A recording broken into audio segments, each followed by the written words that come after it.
कोल्हापुरातील पाटोळेवाडी इथल्या गजानन नागरी सहकारी पतसंस्थेनं 37 वर्षाच्या कार्यकालात 95 कोटी रुपयांच्या ठेवी गोळा करून सुमारे 4 कोटींचं भागभांडवल बनवलं आणि सभासदांना सातत्यानं 15% लाभांश दिलाय।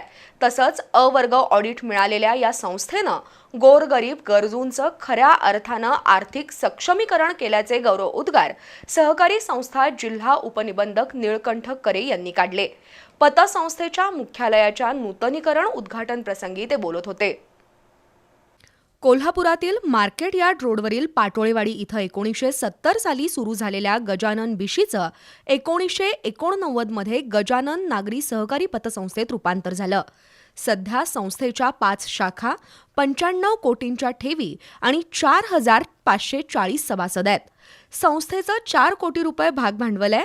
या संस्थेच्या मुख्यालयाच्या नूतनीकरण केलेल्या इमारतीचं आज सहकारी संस्था जिल्हा उपनिबंधक निळकंठ करे, चेअरमन किरण पाटोळे, संस्थापक राजाराम पाटोळे यांच्यासह मान्यवरांच्या हस्ते उद्घाटन झालं।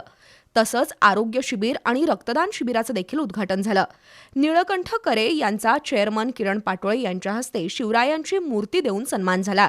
तर नगरसेवकपदी निवड झालेल्या प्रमोद देसाई, विजयेंद्र माने, राजनंदा महाडिक, वंदना मोहिते यांचा राजाराम पाटोळे, संदीप पाटोळे, ॲडव्होकेट अमृता पाटोळे, सुषमा पाटोळे, रुपाली पाटोळे यांच्या हस्ते सत्कार झाला। निळकंठ करे यांच्या हस्ते महालक्ष्मी आणि श्री स्वामी समर्थ महिला उद्योग बचत गटाच्या महिलांना धनादेश देण्यात आले। संस्थापक राजाराम पाटोळे यांनी पतसंस्थेची स्थापना आणि वाटचालीचा आढावा घेतला। नगरसेवक प्रमोद देसाई, प्राजक्ता जाधव, विजयेंद्र माने यांनी संस्थेबद्दल गौरवोद्गार काढले। 3.5 कोटी रुपयांचा पतपुरवठा 500 महिलांना करून त्यांची बाजारात पत निर्माण करण्याचं काम संस्थेनं केलंय। येत्या 6 महिन्यात 100 कोटी ठेवींचा टप्पा पार करण्याचा विश्वास चेअरमन किरण पाटोळे यांनी व्यक्त केला। 5 शाखांची वज्रमूठ बांधून सभासदांच्या आर्थिक हितासाठी या संस्थेनं काम केल्याचं उपनिबंधक करे यांनी सांगितलं। यावेळी संस्थेचे संचालक प्रकाश पाटोळे, दिलीप पाटोळे, सुषमा शिंदे, राजकुमार तोडकर, राजेंद्र भोसले, सुनील भोसले, संपत पाटोळे, अभिमन्यू शिंदे, व्यवस्थापक राहुल तरवडेकर, श्रीकांत देसाई यांच्यासह सभासद उपस्थित होते।